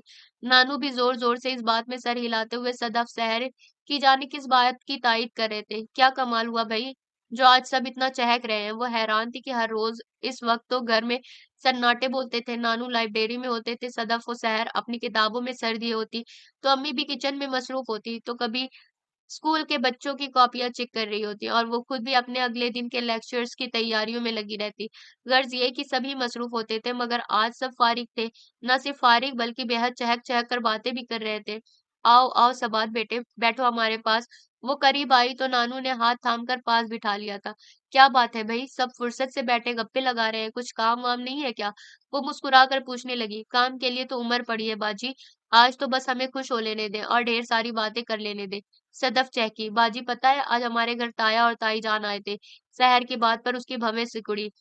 साथ ही याद आया कि आज ही तो अतीब ने कहा था कि उसके वालिदैन आएंगे। तुमने मुझे बताया क्यों नहीं कि अतीब के वालिदैन आने वाले हैं। अम्मी कहने लगी, जरूरी नहीं समझा। वो बेजार हुई। जरूरी, बेहद जरूरी था बेटे, इतनी गैर जिम्मेदार तो नहीं थी तुम। ये नानू कह रहे थे। अतीब को कब से जानती हो, अम्मी ने पूछा। अम्मी पूछने लगी, साल डेढ़ साल से। क्यों, कहने के साथ ही सवाल भी कर दिया। और आज पता चल रहा है हमें क्यों? अम्मी का अंदाजा भी सवालिया हुआ। फॉर गॉड सेक अम्मी, वो मेरा स्टूडेंट है, वो जाने क्यों चिड़ी। वो तुम्हारा तायाजाद भी है, वो सिर्फ मेरा स्टूडेंट है और कुछ नहीं। सब बात इतनी चिड़चिड़ी क्यों हो रही हो? अम्मी ने बिल आखिर टोक ही दिया। प्लीज आप कोई दूसरी बात करें, मुझे नहीं पसंद उनका जिक्र जो हमारे नहीं। यही बात है हमारे पास, और यही हमारी खुशी की वजह भी है। अम्मी संजीदगी से कहने लगी, उन्होंने अतीब का प्रपोजल दिया है तुम्हारे लिए और मैंने हामी भर ली है। व्हाट? वो हत्ते से उखड़ गई। आपने हामी भर ली? क्यों मगर? मैंने अतीब को बेहतर समझा तुम्हारे लिए, बस और क्या। वो क्यों कर बेहतर हो सकता है मेरे लिए, बताएं आप। गुस्सा जब्त करने की सही में वो सुर्ख हो रही थी। उसका ताल्लुक उन्हीं लोगों से है जिन्होंने आपको बेतहाशा दुख दिए। ऐसे कैसे हामी भर सकती हैं आप? मुझे किसी ने कोई दुख नहीं दिया। मुझे तो बस वही मिला जो जो मेरा मुकद्दर था, और अब तुम उसे कबूल करो जो तुम्हारी किस्मत में है। नहीं, मुझे नहीं मंजूर। वो नफी में सर हिलाती उठ गई। सबात बैठो आराम से। अम्मी ने हाथ थाम कर दोबारा बैठा दिया था। सुकून से बात सुनो मेरी, फिर कोई फैसला करना। मैं फैसला कर चुकी हूँ अम्मी, मुझे उस खानदान में हरगिज नहीं जाना जहाँ आपकी हक तलफी हुई। इसीलिए तो मैं चाहती हूँ बेटे कि तुम जाओ वहाँ और वो सारे हुकूक हासिल करो, बिल्कुल जायज तरीके से, जो मुझे ना मिल सके। जिन्होंने आपकी हक तलफी की, वो क्या खाक हुकूक अदा करेंगे मेरे? वो तल्खी से बोली। तुम मेरी जिंदगी को खुद से मत जोड़ो बेटे, मेरे तो मैं जोड़ूंगी, क्योंकि आप मेरी माँ हैं, अलग नहीं है आप मुझसे। मेरे हालात दूसरे थे बेटे। तुम्हारे दादा दादी का दबदबा था, तनतना था, जो मैं पीछे हट गई, और मेरा बाप आपको पीछे छोड़कर जिंदगी के सफर में आगे बढ़ गया किसी और हम सफर के साथ। तुम गुस्ताख हो रही हो सबात।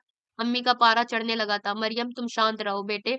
नानू ने बर वक्त मुदाखलत कर दी थी। और सबात तुम भी बेटे रिलैक्स करो खुद को। जिंदगी के इतने अहम फैसले जज्बाती होकर नहीं किए जाते, इत्मीनान से सोचो, मगर गौर करो, फिर कोई फैसला करो। मैं फैसला कर चुकी हूँ नानू, अम्मी से कह दें आप, वो कहती हुई उठकर चली गई थी। ठहरो मरियम। अम्मी भी उसके पीछे जाने लगी तो नानू ने रोक दिया। उसे जाने दो फिलहाल, बाद में बात करेंगे हम उससे। अब मजीद कोई बात नहीं होगी अब्बा जी। अम्मी हन्नूस गुस्से में थी। मैंने तय कर लिया, उसे अतीब से शादी करनी ही होगी। बेवकूफों सी बात मत करो मरियम। नानू बरहम हुए। उस खानदान ने आज तक तुम्हें कबूल नहीं किया, तो तुम्हारी बेटी को क्यों कर कबूल करेंगे? वो करेंगे अब्बा जी, क्योंकि उसकी रगों में उनका खून भी है। वो तब भी ऐठे रहे तो क्या तुमसे जिंदगी सबात का मुकद्दर नहीं बन जाएगी? क्या तुमसे जिंदगी सबात का मुकद्दर नहीं बन जाएगी? खुदा ना करे, अम्मी फौरन बोली। हस्सान के वालिदैन से कोई सरोकार नहीं है। अतीब के वालिदैन की रजामंदी देख रही हूँ। अरमगान भी उन्हीं का बेटा है।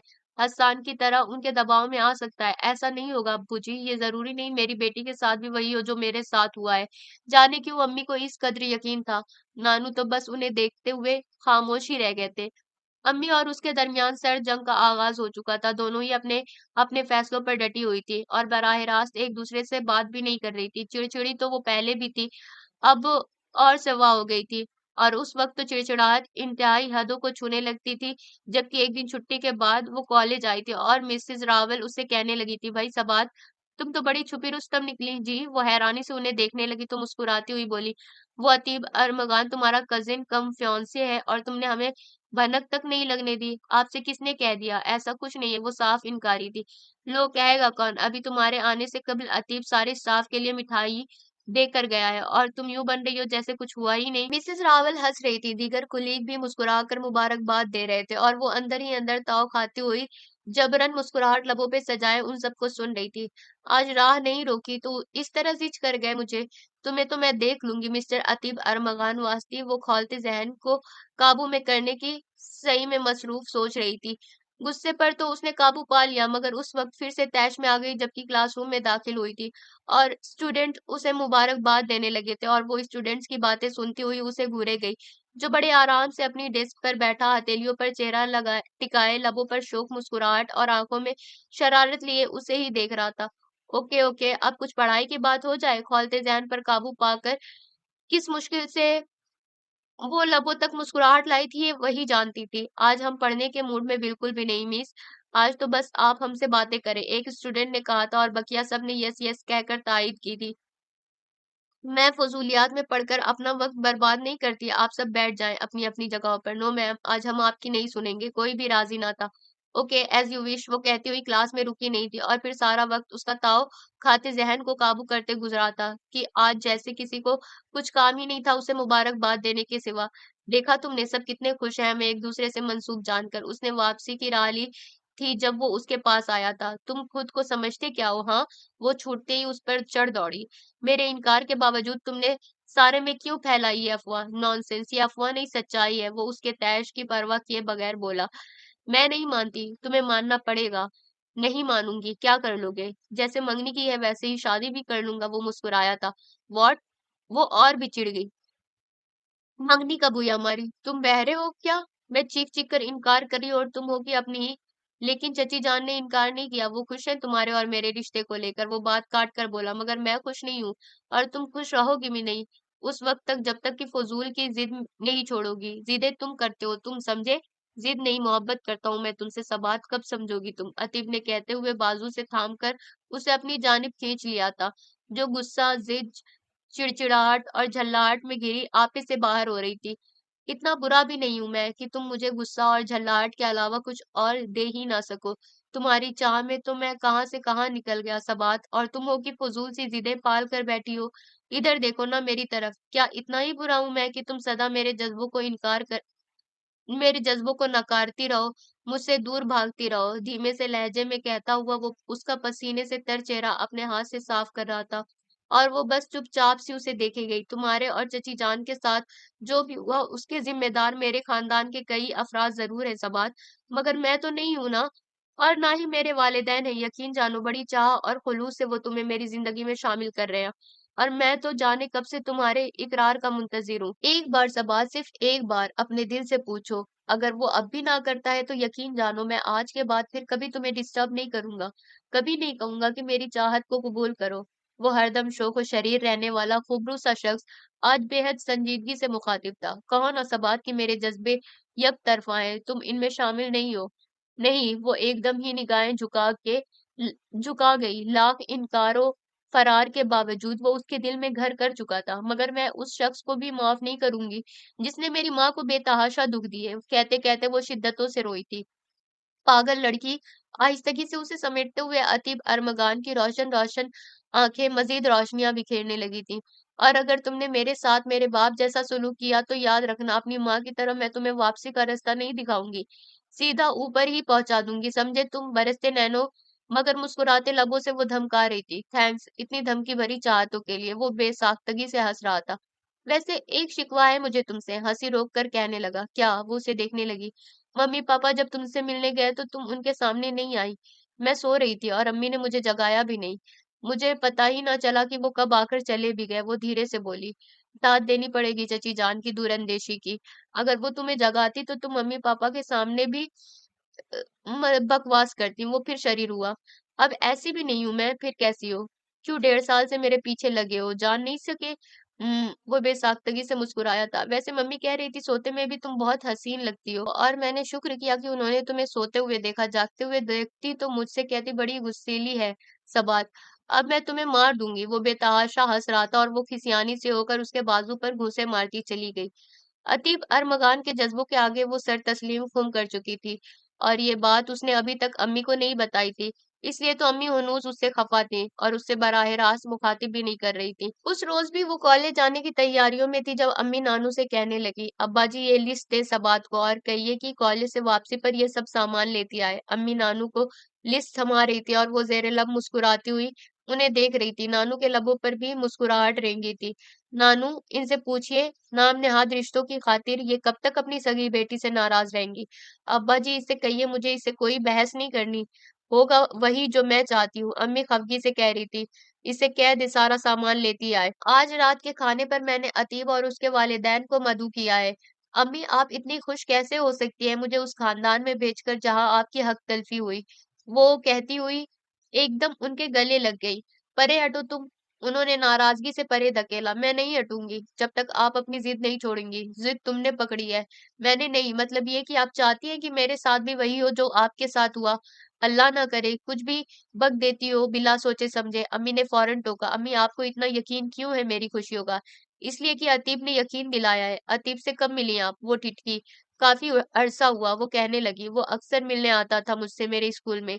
तुम मौसूफ यहाँ भी मैदान मार चुके हैं। वो बड़बड़ाई, फिर कहने लगी, आपने मुझे बताया नहीं। मैं मुंतजिर थी कि तुम बताओगी, मगर नहीं, तुम तो फजूल के वहामे पाले बैठी हो। कोई वहम नहीं अम्मी, हकीकत है ये। हाँ, अतीब की चाहत हकीकत है, और बाकी सब।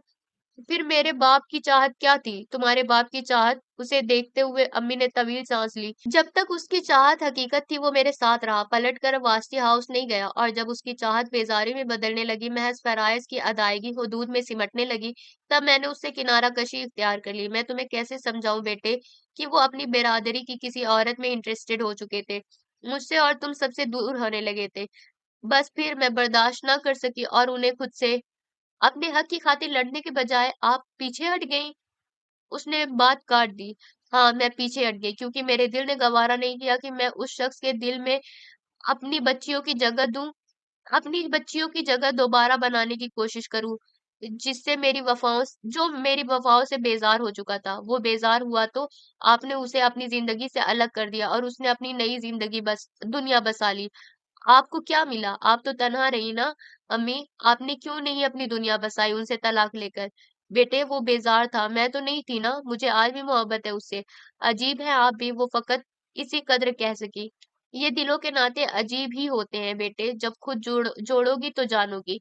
अम्मी कहकर मुस्कुराई थी तो वो मजीद कुछ कहे बगैर सामान की लिस्ट उनके हाथ से लेकर अल्लाह हाफिज कहती हुई चली गई थी।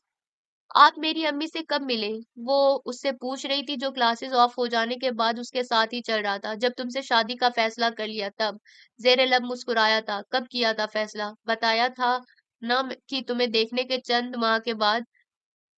दिनों के बाद। मतलब ये कि मैं आपको पहचानती, इससे कबल आप मुझे पहचान चुके थे। हाँ, तुम्हारी अम्मी से मिला तब जाना कि मेरी चचाजाद बहन हो। अम्मी से क्यों मिले थे? ये बताने के लिए कि तुम्हें चाहता हूँ और तुम मुझे घास नहीं डाल रही हो। तब तक मैं गधा नहीं समझती थी आपको, और जब समझ लिया तो वो बेहद शरारत से हंस पड़ी। क्या मतलब है? हाँ, उसे घूरते हुए वो हंस पड़ा था। हंसती हुई और भी अच्छी लगती हो प्लीज। वो एकदम ही झेपी थी। मुझसे इस तरह की बातें ना किया करे। फिर किससे करूं? वो हनूज शोखी में था। और ये तो मुझे आप क्या कर रही हो? तुम कहा करो कि वही अंदाज अच्छा लगता है मुझे तुम्हारा। मैं नहीं कह सकती, गुस्से की बात अलग है। मतलब ये कि तुम्हें ताव दिलाऊंगा तभी तुम तकल्लुफ की हदें पार करोगी। आप बताए ना, आप अम्मी से क्यों मिले थे? बताया ना यार, तुम्हें प्रपोज करने के लिए। वो कहने लगा, अम्मी आपको पहले से जानती थी? नहीं, जब मैंने अपना तारुफ दिया तो वो मजीद तफसील पूछने लगी। यूं हमारी रिश्तेदारी निकल आई, और तब उन्होंने मुझसे कहा कि अगर मेरे वालिदैन राजी खुशी तुम्हें कबूल करेंगे तो वो तुम्हें राजी कर लेंगी। और अब तुम मुझे ये बताओ कि तुम अपनी अम्मी के कहने पर राजी हुई हो या मेरे जज्बे रंग लाए हैं? वो पूछ रहा था। आपको क्या लगता है? वो उसी से पूछने लगी। मेरा तो ये हाल है कि तुम दिन को अगर रात कहो रात कहेंगे। वो शरारत से गुनगुनाया। बस कोई जरूरत नहीं रोमांटिक होने की। वो टोक कर आगे बढ़ गई थी। यार, एक तो ये बड़ी खामी है तुम में कि जरा रोमांटिक हुआ नहीं कि तुम भागने लगती हो। वो हंसता हुआ उसके साथ ही था। और सुनाओ, आज हमें डिनर में क्या खिला रही हो? क्या खाएंगे आप? वो पूछने लगी। मैं तो वही खाऊंगा जो तुम पकाओगी। अलबत्ता तुम्हारी सास को मलाई कोफ्ते और ससुर को बटर चिकन बहुत मरगूब है। अपनी पसंद भी बताए ना। कहा कहा ना मैंने, वही खाऊंगा जो तुम बड़े प्यार से खुद पकाओगी। मुझे तो कुछ पकाना ही नहीं आता। वो शौक हुई। तो ठीक है, मैं हवा और पानी पर गुजारा कर लूंगा। उसने ठंडी सांस भरी कि सबात को हंसी आ गई। और हाँ, अम्मी से कह देना कि आज तारीख भी फिक्स होगी हमारी मंगनी की। इतनी जल्दी? वो अपनी स्कूटी तक जाते जाते रुक गई। कैसी जल्दी? यही मुनासिब वक्त है। वो मुस्कुराया। आप तो पढ़ रहे हैं ना अभी? मैं पढ़ चुका जो भी पढ़ना था। ये तो बस जस्ट फॉर इंफॉर्मेशन है। असली डिग्री तो मेरी एमबीए है, जिसकी बिना पर मैं कामयाब बिजनेसमैन हूँ। वो कह रहा था। हाँ, बस मुझे लगा कि बायोटेक्नोलॉजी की खातिर ख्वाह मालूमात नहीं है मुझे, इसलिए सोचा कि बायोटेक कर लिया जाए। और अब सोचता हूँ तो लगता है कि इन्फॉर्मेशन तो महज एक हीला था किस्मत का जो मुझे तुमसे मिल गया। अगर मैं यहाँ नहीं आता तो शायद तुमसे नहीं मिल पाता। हमारे नसीब में एक दूसरे का साथ लिखा था, तो ये जरूरी नहीं था कि आप मुझसे यहीं मिलते, कहीं और भी मिल ही जाते मुझे। वाह, क्या 1.25 लाख की बात कह दी है तुमने। वो कहता हुआ अपनी बाइक की जानिब बढ़ गया था। ड्रॉप कर देता हूँ, तुम्हें आ जाओ। नहीं, मुझे कुछ सामान खरीदना है, आप जाएं तो ठीक है ना, साथ चलते हैं। तुम खरीदारी कर लेना, फिर मैं तुम्हें घर पहुंचा दूंगा। आप एक बात बताएं मुझे। वो उसे इस्तफामिया नजरों से देखने लगा।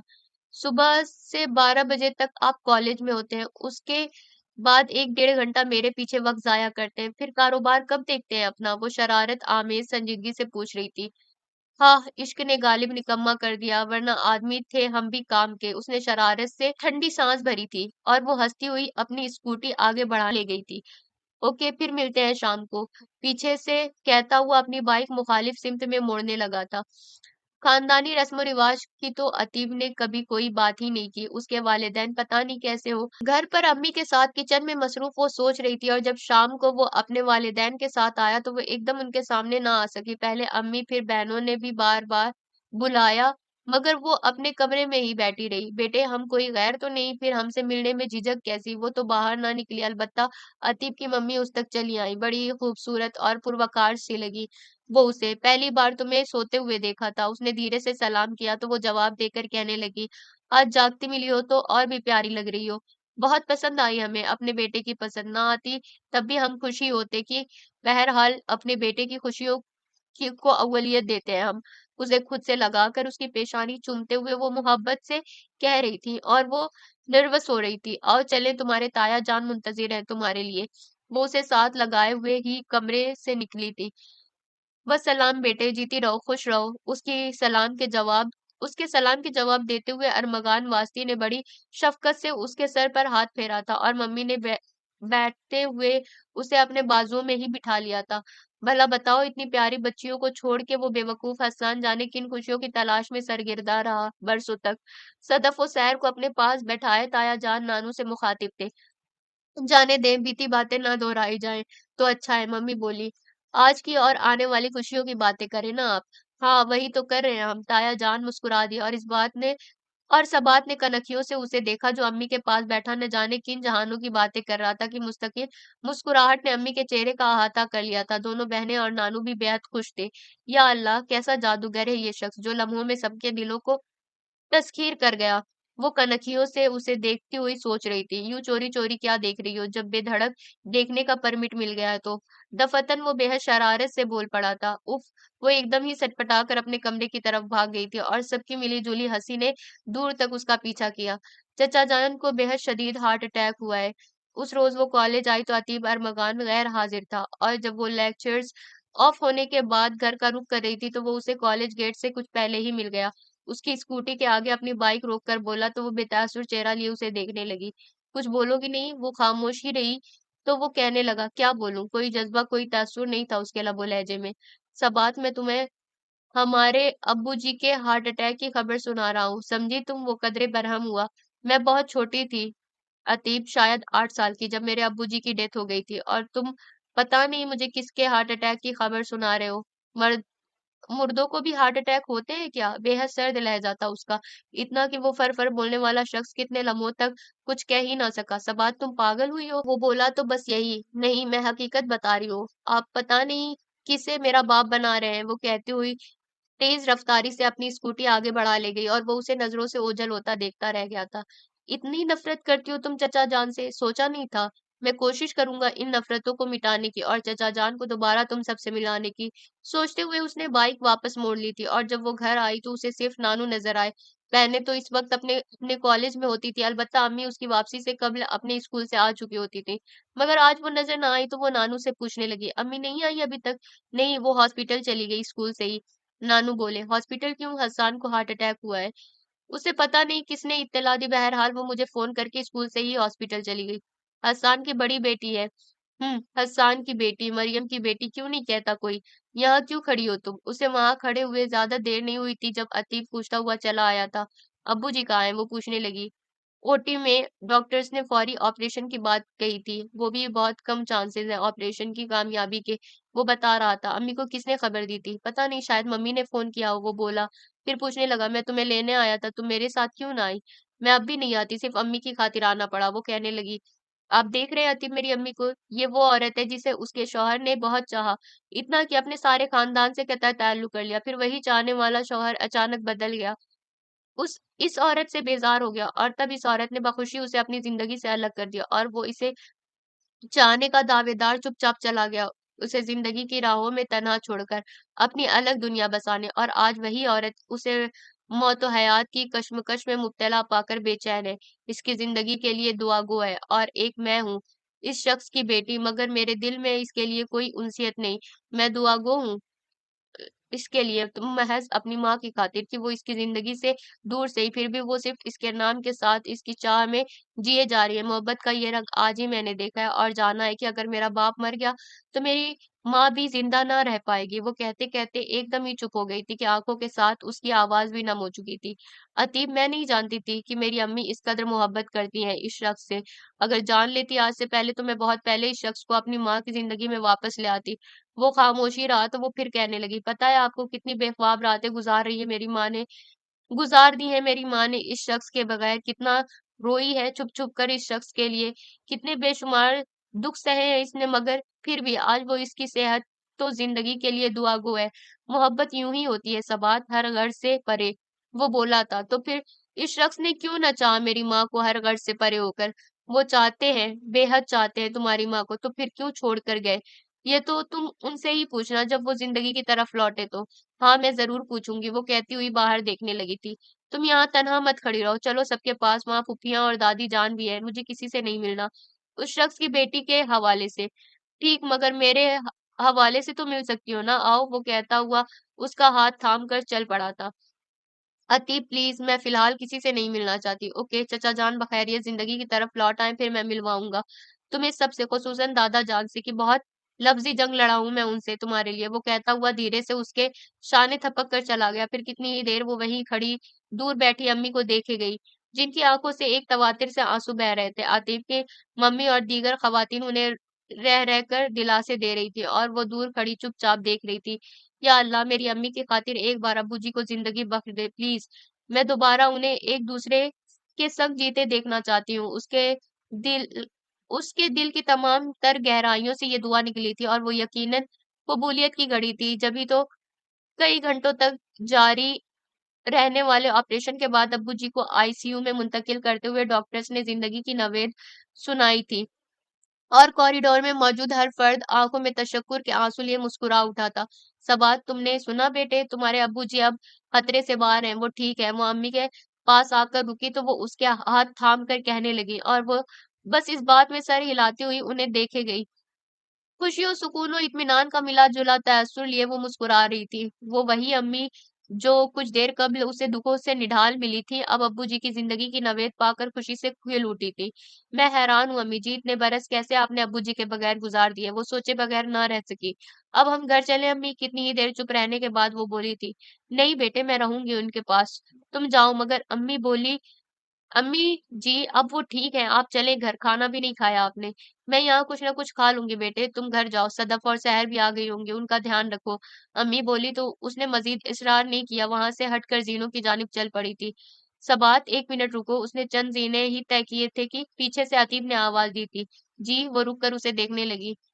आओ, तुम्हें दादाजी से मिलाना है, वो बोला। किसके दादाजी? उसका लहजा रूखा हो गया। समझो तो तुम्हारे भी, वरना सिर्फ मेरे। वो जरा की जरा मुस्कुराया, फिर उसका हाथ थाम कर उसे कमरे में ले आया था। दादाजी देखें कौन है मेरे साथ, उसने कहते हुए बारोब सी बुजुर्ग शख्सियत के सामने उसे खड़ा कर दिया था। अस्सलाम वालेकुम। वो अपनी अजली खुद एतमादी से सलाम करती हुई उनके सामने खड़ी थी। मैं सबात हूँ। वो मबहम सा मुस्कुराए थे। तो तुम हो सबात, जिसकी माँ की खातिर बरसों पहले हमारे बेटे ने हमारी नाफरमानी की थी और आज तुम्हारे लिए हमारा पोता नाफरमान हुआ है। ऐसे फरमान बनाए क्यों जाएं जो औलादों को नाफरमानी पर मजबूर करें। उनकी आंखों में आंखें डाले खड़ी वो साबित कर रही थी कि वो उन्हीं की पोती है। माफ कीजिएगा, मैं गुस्ताख मानी जाऊंगी शायद, मगर कहूंगी जरूर कि इतनी उम्र गुजार कर भी आप नहीं समझे, इतनी सी बात की रस्में रिवायत इंसानों के लिए होती है, ना कि इंसान उनके लिए। आपका पोता अगर नाफरमान है तो फरमाबरदार बना ले आप उसे। मैंने नहीं मजबूर किया इसे नाफरमानी के लिए, कहकर वो रुकी नहीं थी, कमरे से निकलती चली गई। दादाजी, कहा था ना मैंने, बहुत तंग मिजाज है आप ही की तरह। फिर क्यों आपने ऐसी वैसी बात कही, सुनाकर चली गई ना एक की चार। वो कदरे खिसियाना सा होकर कहने लगा, पर हमें अच्छी लगी। खैर जाओ, देखो कहाँ गई हूँ। दादाजी मुस्कुराए थे। थैंक दादाजी। वो मुस्कुराता हुआ तेजी से बाहर निकला ही था और उसी उस वक्त उस तक पहुंचा था जबकि वो अपनी स्कूटी स्टार्ट कर चुकी थी। कहाँ जा रही हो? वो करीब आकर पूछने लगा। घर। ये मुख्तसर जवाब था उसका। क्यों मगर?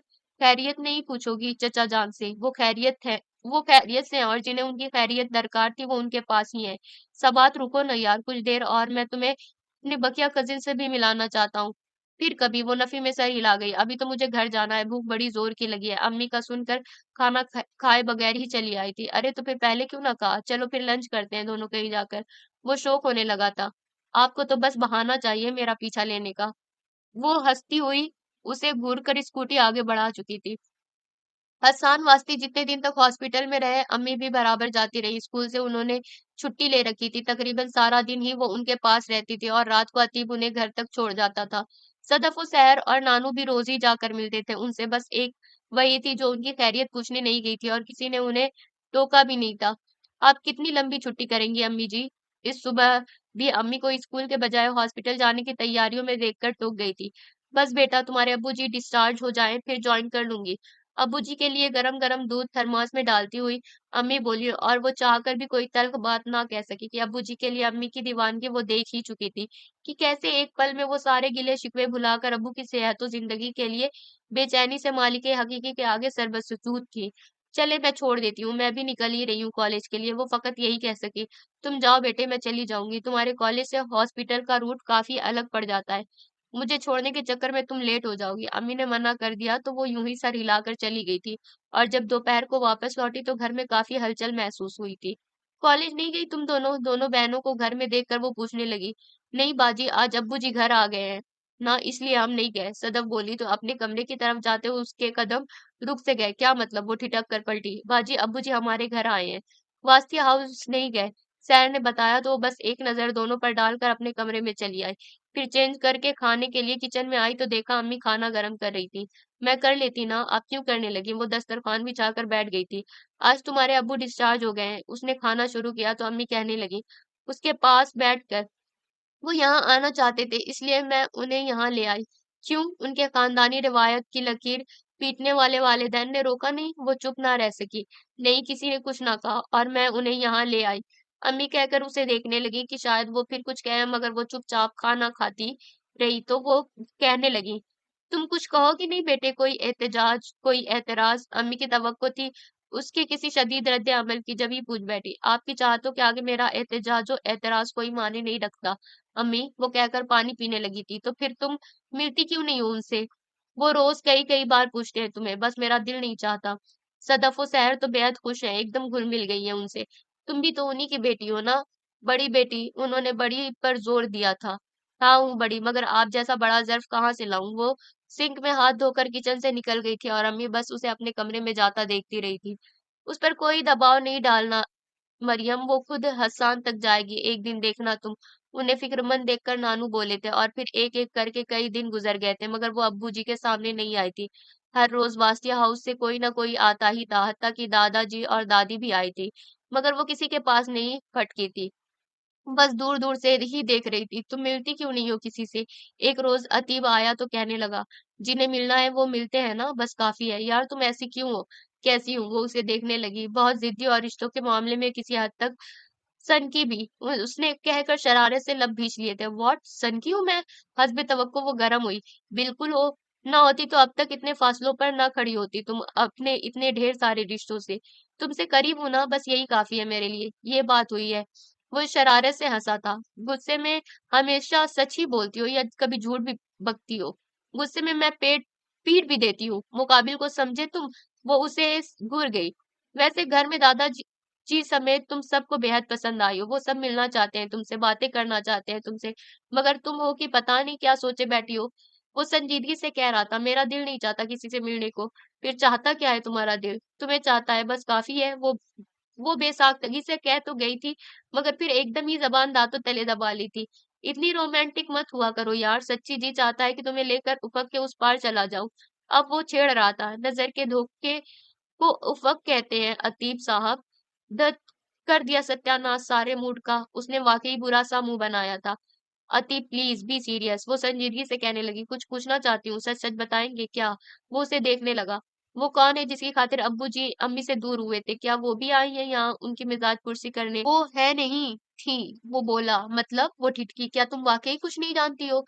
नहीं, उसने नफी में सर हिला दिया। हाँ, जानोगी भी कैसे कि किसी से मिलती जुलती तो नहीं हो। और आजकल तो अपनी अम्मी से भी दूर-दूर ही नज़र आती हो। वो कहने लगा, वो चचा जान की फूफीज़ाद थी और बचपन से उनसे मंसूब थी, मगर चचा जान ने तुम्हारी अम्मी से शादी करके वास्ती हाउस छोड़ दिया। फिर बरसों वो पलट कर नहीं गए और जब दादाजी की अलालत की खबर पाकर गए तो उनके कानों में ये बात डाली गई कि उनकी बचपन की मांग आज भी उनके इंतजार में बैठी है। मम्मी बताती है कि दादाजी और दादी वगैरह ने बाकायदा प्लानिंग से फरीद चची को चचा जान के पीछे लगा दिया था। बहुत शातिर थी फरीद चची। चचा जान को उन्होंने अपनी जानिब माइल कर ही लिया था। ये खबर तुम्हारी अम्मी के कानों तक भी पहुंचाई गई और मरियम चच्ची ने वही किया जो वो सब चाहते थे, यानी तुम्हारे अब्बू को वास्ती हाउस लौटा दिया था।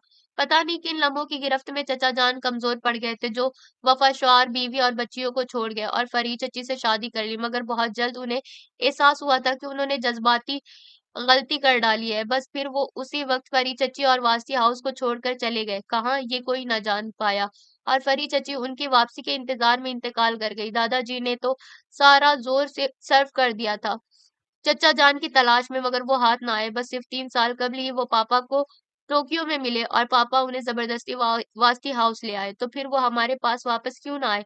वो चुप हुआ तो वो पूछने लगी, ये तो तुम उन्हीं से पूछना। वो बोला, मगर उसे अब्बू जी से कुछ पूछना नहीं पड़ा कि उसी रात उसने उनकी और अम्मी की बातें सुन ली थी। उस रात देर तक नींद ना आई तो वो उठकर सहन में जाने लगी थी कि मैं अम्मी जी की आवाज कानों में पड़ी, आप वापस क्यों ना आए मेरे पास? बोलिए। अगले ही कमरे में दोनों बैठे बातें कर रहे थे। किस मुंह से आता मरियम? अब्बू जी कह रहे थे, पता नहीं कैसे तुम्हारी मोहब्बतें, तुम्हारी वफाएं और है जो बच्चियों को फरामोश कर गया मैं। तुमने आने से मना कर दिया तो मैं भी मान गया। बच्चियों के नफरत को महज बहाना था, असल वजह तो तुम भी जानती थी मरियम। फिर क्यों मुझे दूर किया खुद से? उसी वक्त मुझे कैद कर लेती अपनी चाहत की जंजीरों में तो आज मैं बहुत खुश होता तुम्हारे और बच्चियों के साथ। मैं क्या करती हसन, बहुत हर्ट हो गई थी मैं फरही से आपका ताल्लुक जानकर। सारा कसूर मेरा ही है मरियम। तुमने कहा बच्चियां मुतनफिर हो रही हैं मुझसे, तो मैं भी मान गया। उस नफरत को खत्म करने की सही करने के बजाय अपनी जिंदगी की खुशियां तलाशने निकल गया। शायद इसलिए तुम्हें और बच्चियों को छोड़ने के बाद कोई देर पा खुशी ना मिली मुझे और मैं। हसन प्लीज बस करे ना, अम्मी ने टोक दिया। डॉक्टर ने मना किया है आपको ज्यादा बातें करने से। नहीं मरियम, कहने दो मुझे। आज सबात जो मुझसे दूर है तो ये सजा दी है मुझे खुदा ने तुम्हारा और बच्चियों का दिल तोड़ने की। वो मेरी पहली बेटी, मेरे जिगर का टुकड़ा, जिससे मैं सबसे ज्यादा प्यार करता हूँ, वही आज रूठी है मुझसे, तो महज मेरी ही करतूतों की वजह से। हसान छोड़े ना, भूल जाएं बीती बातें। और सबात का क्या है, आज नहीं तो कल वो जरूर आएगी आपके पास। की आखिर है तो आप ही की बेटी ना? अम्मी दिलासा दे रही थी। कब आएगा वो दिन? बहुत जल्द आएगा, बल्कि इस दिन की नौबत ही ना आती हसन, अगर जो आप मुल्को भटकने के बजाय मेरे पास वापस चले आते। जब फरही वगैरह की साजिश जान गए थे तो फिर मेरे पास वापस क्यों ना लौटे?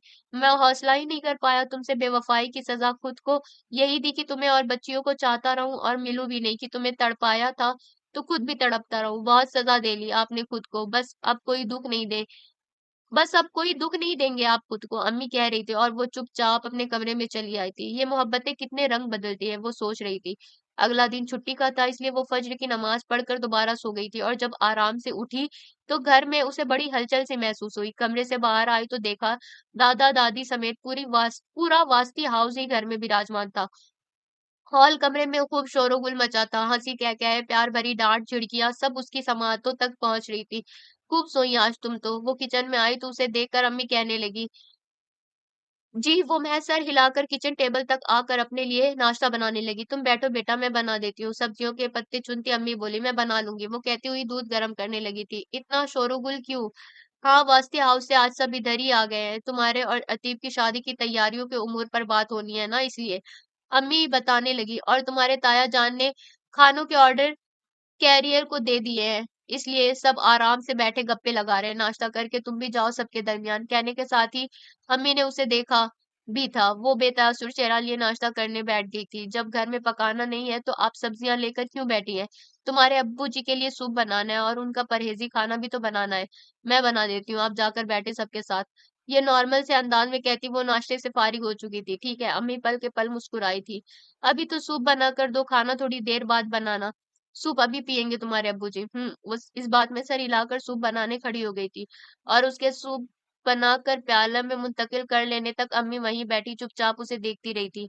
आओ तुम सबके साथ बैठो, मैं ये सूप दे आऊं हसन को। सूप का प्याला ट्रे में रखती हुई अम्मी कहने लगी, आप जाएं, सूप मैं दे देती हूँ अब्बू जी को। वो कहती हुई ट्रे उनसे लेकर उठी, खुशगवार हैरत से जो दो चार करके चली गई थी।